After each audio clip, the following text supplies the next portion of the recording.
Mirë se vini në kanalin tonë Fuqia e Trurit. Sot do të flasim për një temë tepër të rëndësishme për shumë gra dhe çifte që ndërrojnë të bëhen prindër, IVF ose infertilizimi in vitro. Ky proces shpesh është emocionalisht i ngarkuar, kërkon kohë, durim dhe mbi të gjitha informim të qartë.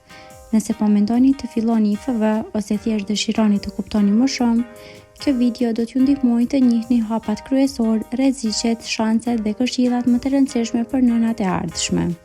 Para se të vazhdojmë, bëni subscribe që të mos u humbini asnjë video me përmbajtje me vlerë. Çfarë është IVF? IVF është një procedurë e riprodhimit të asistuar, ku veza merret nga trupi i gruas, sperma bashkohet me vezën në laborator dhe embrioni i krijuar transplantohet në mitër. Kjo metodë përdoret kur mënyrat natyrale të konceptimit janë të vështira ose të pamundura. IVF ka ndihmuar miliona familje në mbar botën të realizojnë ëndrrën e prindërimit. Ku rekomandohet IVF? IVF mund të sugjerohet kur ka probleme me tubat fallopiane, bllokime ose dëmtime.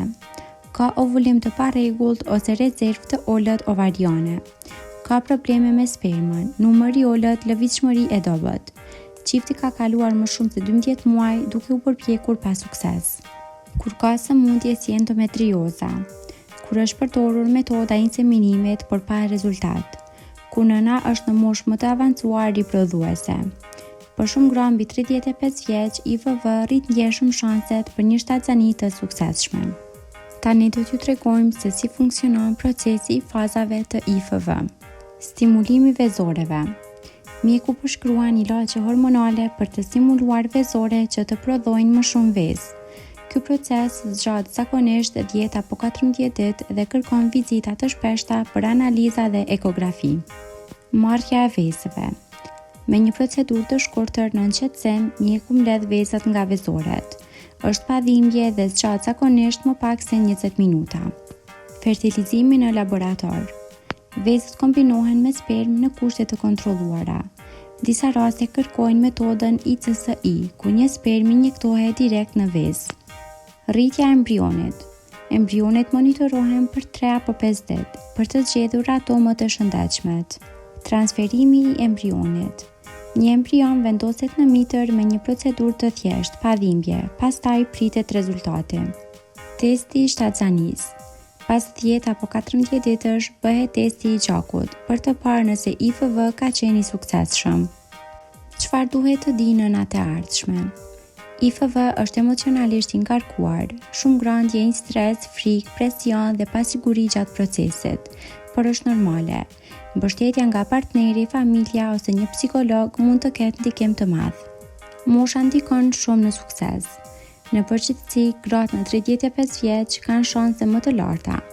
Nga 35 deri 40 vjeç, shanset ulen gradualisht. Pas 40 vjeç, IVF mund të kërkojë disa cikle ose vezë të duruara. Kjo nuk do të thotë që është e pamundur, por kërkon durim dhe informim. IVF nuk garanton shtatzani. Edhe pse është metoda më e avancuar, shkalla e suksesit ndryshon nga individi në individ. Disa çifte arrin rezultat që në ciklin e parë, të tjerëve u duhen më shumë përpjekje. IVF mund të ketë efekte anësore, kryesisht fryrje, lodhje, ndryshime humori, ndjeshmëri në zonën e barkut. Rastet më të rralla përfshin sindromën e hiperstimulimit, prandaj monitorimi nga mjeku është thelbësor. Para dhe gjatë IVF rekomandohet dietë e balancuar, aktiviteti moderuar fizik, shmangje e duhanit, alkoolit dhe stresit të panevojshëm. Suplemente si acidi folik sipas rekomandimit të mjekut. Kjo rrit cilësinë e vezëve dhe përmirëson suksesin e procesit. Përgatitja mendore është paq e rëndësishme sa ajo fizike. Shtatzania përmes IVF është e veçantë. Mbani pritshmëritë realiste, jepini vetes kohë të pushoni dhe kujdesuni për veten. A është IVF e sigurt?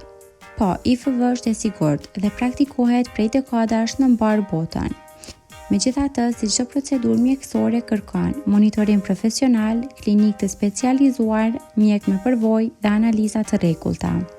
Sa cikle duhen? Shumë çifte arrin shtatzani pas 2 apo 3 ciklesh.